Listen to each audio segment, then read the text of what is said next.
தமிழ்நாட்டில் மாநிலங்களவை எம்பிக்களாக உள்ள Vaiko, P. Wilson, M. Shanmugam, M. Mohammed Abdullah, Anbumani Ramadoss, N. Chandrasekaran ஆகிய 6 பேரின் பதவிக்காலம் வரும் ஜூலை 27ஆம் தேதியுடன் முடிவடைகிறது. இந்நிலையில் இந்த 6 இடங்களுக்கான தேர்தல் வரும் 19ஆம் தேதி நடைபெற உள்ளது. மாநிலங்களவை தேர்தலில் திமுக வேட்பாளர்களாக வழக்கறிஞர் பி. வில்சன், சேலம் கிழக்கு மாவட்ட திமுக செயலாளர் எஸ்.ஆர். சிவலிங்கம், ரொக்கையா மாலிக் என்ற கவிஞர் சல்மா ஆகியோர் போட்டியிடுவார்கள் என திமுக தலைவரும் முதல்வருமான மு.க. ஸ்டாலின் அறிவித்துள்ளார். மீதமுள்ள ஒரு இடம் ஏற்கனவே செய்யப்பட்ட ஒப்பந்தப்படி மக்கள் நீதி மய்யத்துக்கு ஒதுக்கப்படுகிறது எனவும் திமுக அறிவித்துள்ளது. இதையடுத்து மக்கள் நீதி மய்யம் தலைவர் கமல்ஹாசனும் மாநிலங்களவை உறுப்பினராக தேர்ந்தெடுக்கப்படுவது உறுதியாகியுள்ளது. இதையடுத்து மாநிலங்களவை தேர்தலுக்கான அதிமுக வேட்பாளர்களை அதிமுக துணை பொதுச் செயலாளர் கே. பி. முனுசாமி அறிவித்துள்ளார். அதில் ராதாபுரம் தொகுதி முன்னாள் எம்எல்ஏவும் அதிமுக வழக்கறிஞர் பிரிவு மாநில செயலாளருமான ஐ.எஸ். இன்பதுரை, செங்கல்பட்டைச் சேர்ந்த வழக்கறிஞர் தனபால் ஆகிய இருவரும் வேட்பாளர்களாக அறிவிக்கப்பட்டுள்ளனர். தற்போது தேமுதிகவுக்கு சீட் ஒதுக்கப்படவில்லை. எனினும் அடுத்த மாநிலங்களவை தேர்தலில் தேமுதிகவுக்கு ஒரு சீட் ஒதுக்கப்படும் என அதிமுக துணை பொதுச் செயலாளர் கே. பி. முனுசாமி அறிவித்துள்ளார். தமிழ்நாட்டிலிருந்து இந்த ஆண்டு மாநிலங்களவைக்கு செல்லும் 6 உறுப்பினர்கள் பற்றிய பின்னணி தகவல்களை இப்போது பார்ப்போம். சல்மா என்கிற ரொக்கையா மாலிக் எளிய இஸ்லாமிய குடும்பத்தைச் சேர்ந்தவர். திமுகவில் மகளிர் அணி பிரச்சார குழு செயலாளராக உள்ளார். திருச்சி மாவட்டம் பொன்னாம்பட்டி பேரூராட்சி தலைவராக பணியாற்றிய சல்மா 2006இல் மருங்காபுரி தொகுதியில் திமுக சார்பில் போட்டியிட்டு வெற்றி வாய்ப்பை இழந்தார். தமிழ்நாடு சமூக நல வாரிய தலைவராக பணியாற்றியுள்ளார். கவிதை, நாவல் என பல்வேறு தளங்களில் செயல்பட்டு வரும் சல்மாவின் படைப்புகள் அர்மீனியன் உள்ளிட்ட பல்வேறு உலக மொழிகளில் மொழிபெயர்க்கப்பட்டுள்ளன. நீண்ட காலமாக திமுகவில் பணியாற்றி வருகிறார். விவாத நிகழ்ச்சிகளில் பங்கேற்று கட்சிக்கு ஆதரவான வலுவான கருத்துக்களை எடுத்து வைத்து வருபவராக சல்மா பார்க்கப்படுகிறார். இலக்கிய தளத்திலும் முக்கிய நபராக அறியப்படுபவர். இஸ்லாமியர் ஒருவருக்கு வாய்ப்பு வழங்க வேண்டிய நிலையில் கடந்த முறை எம். அப்துல்லாவுக்கு வாய்ப்பு வழங்கப்பட்டது. இஸ்லாமிய பிரதிநிதித்துவ அடிப்படையில் கட்சி தலைமை வாய்ப்பு வழங்கியதாக கூறப்படுகிறது. திமுக கடந்த நாடாளுமன்ற தேர்தலில் 20 தொகுதிகளில் போட்டியிட்டாலும் இஸ்லாமியர் ஒருவரை கூட வேட்பாளராக நிறுத்தவில்லை. தமிழக அமைச்சரவையில் செஞ்சி மஸ்தான், ஆவடி நாசர் ஆகிய 2 இருந்தனர். தற்போது நாசர் மட்டுமே உள்ளார். இஸ்லாமியர்களுக்கு முக்கியத்துவம் அளிக்கும் வகையில் கவிஞர் சல்மாவுக்கு எம்பி பதவி கிடைத்துள்ளது. இவர் திமுக துணை பொதுச் செயலாளர் கனிமொழியின் நெருங்கிய தோழியாவார். மூத்த வழக்கறிஞர் வில்சன் இந்தியாவின் கூடுதல் சொலிசிட்டர் ஜெனரலாகவும் தமிழ்நாடு மாநிலத்தின் கூடுதல் அட்வொகேட் ஜெனரலாகவும் பணியாற்றிய அனுபவம் மிக்கவர். முன்னாள் முதலமைச்சர் கருணாநிதி நினைவிடத்தை மெரினாவில் அமைக்க சட்ட போராட்டம் நடத்தி வெற்றி பெற்றவர். 2019 முதல் திமுகவின் மாநிலங்களவை உறுப்பினராக உள்ளார். கடந்த சில வாரங்களுக்கு முன்பு தமிழக ஆளுநர் ஆர்.என். ரவிக்கு எதிராக உச்சநீதிமன்றத்தில் தீர்ப்பை பெற்று தந்ததற்கும் கட்சி தலைமைக்கு நம்பகத்தன்மை உடையவராக வில்சன் மாறியுள்ளார்.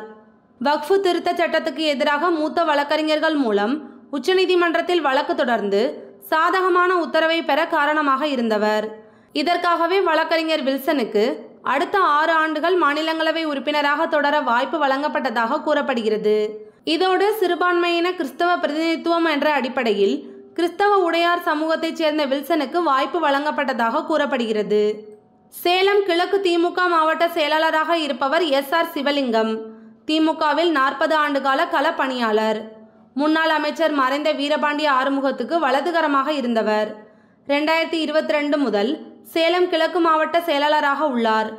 1989, 1996இல் எம்எல்ஏவாக தேர்வு செய்யப்பட்டவர். அதிமுகவிலிருந்து திமுகவில் சேர்ந்த முன்னாள் அமைச்சர் டி.எம். செல்வகணபதிக்கு கடந்த நாடாளுமன்ற தேர்தலில் சேலம் தொகுதியில் போட்டியிட வாய்ப்பு வழங்கப்பட்டு தற்போது அவர் எம்பியாக உள்ளார். சேலம் வடக்கு தொகுதி எம்எல்ஏவாக இருந்த ராஜேந்திரன் தற்போது அமைச்சராக உள்ளார். கட்சியில் சுமார் 40 ஆண்டுகளுக்கு மேலாக இருக்கும் எஸ்.ஆர். சிவலிங்கம் கடந்த மக்களவைத் தேர்தலின் போது கள்ளக்குறிச்சியில் போட்டியிட கட்சி தலைமையிடம் வாய்ப்பு கேட்டார். அப்போது சீட் மறுக்கப்பட்டது. இதனால் அவர் அதிருப்தியில் இருந்தார் என்று கூறப்பட்டது. இந்த நிலையில் தற்போது மாநிலங்களவையில் போட்டியிட வாய்ப்பு பெற்றுள்ளார். சேலம் மாவட்ட அரசியல் வன்னியர் மற்றும் கொங்கு வேளாளர் கவுண்டர் சமூக மையமாக இருப்பதால் மாற்று சமூகத்துக்கு வாய்ப்பு வழங்கும் வகையில் பார்கவகுல உடையார் சமூகத்தைச் சேர்ந்த எஸ்.ஆர். சிவலிங்கத்துக்கு இம்முறை வாய்ப்பு வழங்கப்பட்டுள்ளதாக பேசப்படுகிறது. திமுக கூட்டணி சார்பில் மக்கள் நீதி மய்யம் கட்சியின் தலைவர் கமல்ஹாசன் அரசியல் கட்சி தொடங்கிய 8வது ஆண்டில் மாநிலங்களவை உறுப்பினராகிறார். ராமநாதபுரம் பரமக்குடியில் 1954 பிறந்த கமல்ஹாசன் 1960 முதல் தற்போது வரை திரைப்படங்களில் நடித்து வருகிறார். தமிழ்நாட்டில் முதல்வராக இருந்த ஜெயலலிதா மறைவு மற்றும் திமுக தலைவராக இருந்த கலைஞர் கருணாநிதி உடல்நலம் குன்றியிருந்த காலகட்டத்தில் 2018ஆம் ஆண்டு பிப்ரவரி மாதத்தில் மதுரை ஒத்தக்கடை மைதானத்தில் நிகழ்ந்த பொதுக்கூட்டத்தில் கமல் தனது கட்சி பெயர் மக்கள் நீதி மய்யம் என்று கூறி கொடியை ஏற்றி வைத்தார். 2019 நாடாளுமன்ற தேர்தல், 2021 சட்டமன்ற தேர்தல் ஆகிய 2 தேர்தல்களிலும் மக்கள் நீதி மய்யம் படுதோல்வியடைந்தது. இதையடுத்து கூட்டணி அரசியல்தான் சரியாக வரும் என்று திமுக பக்கம் கமல் திரும்பினார். மக்கள் நீதி மய்யத்தின் பொதுக்குழு உறுப்பினர்கள் கூட்டம் சென்னை காமராஜர் அரங்கத்தில் 21/9/2024 அன்று நடைபெற்றது. கூட்டத்தில் பேசிய கமல்ஹாசன், நான் தோற்றுப்போன அரசியல்வாதி என வெளிப்படையாக பேசியது தொண்டர்களையே அதிர்ச்சியில் ஆழ்த்தியுள்ளது. 2024 நாடாளுமன்ற தேர்தலில் திமுக கூட்டணி வேட்பாளர்களுக்கு ஆதரவாக கமல்ஹாசன் மாநிலம் முழுவதும் சுற்றுப்பயணம் சென்று பிரச்சாரம் மேற்கொண்டார். கடந்த ஆண்டு நடைபெற்ற மக்களவை தேர்தலின் போது திமுக கூட்டணியில் இணைந்து பணியாற்றிய மக்கள் நீதி மய்யம் கட்சிக்கு ஒரு ராஜ்யசபா சீட் கொடுப்பதாக திமுக உறுதியளித்தது. இதனால் அந்த தேர்தலில் மக்கள் நீதி மய்யம் போட்டியிடவில்லை. திமுக கூட்டணி சார்பில் இப்போது கமல் எம்பி ஆகிறார். ஐயங்கார் சமூகத்தைச் சேர்ந்த கமல் தன்னை நாத்திகவாதியாக அறிவித்துக் கொண்டவர். இந்த கொள்கையால் தான் திமுக சார்பில் முதல் முறையாக ஐயங்கார் சமூகத்தைச் சேர்ந்த கமல் திமுக மாநிலங்களவை உறுப்பினராக டெல்லி செல்கிறார். பிராமணிய எதிர்ப்பில் தீவிரமாக இருக்கும் திமுக கால சுழற்சியின் காரணமாக பிறப்பால் பிராமணராக இருந்தாலும் சமூக அக்கறையுள்ள ஒரு நாத்திகவாதியை எம்பியாக்க உள்ளது. அதிமுகவில் மூத்த வழக்கறிஞரான IS இன்பதுரை திருநெல்வேலி மாவட்டம் ராதாபுரத்தைச் சேர்ந்தவர். தற்போது அதிமுக வழக்கறிஞர் அணியின் மாநில செயலாளராக உள்ளார். கடந்த 2016 நடந்த சட்டமன்ற தேர்தலில் ராதாபுரம் தேர்தலில் அதிமுக சார்பில் போட்டியிட்டு 49 ஓட்டுகள் வித்தியாசத்தில் வெற்றி பெற்றார். மீண்டும் 2021 நடைபெற்ற ராதாபுரம் தொகுதியில் தற்போதைய சபாநாயகர் அப்பாவுவை எதிர்த்து போட்டியிட்டு தோல்வியடைந்தார்.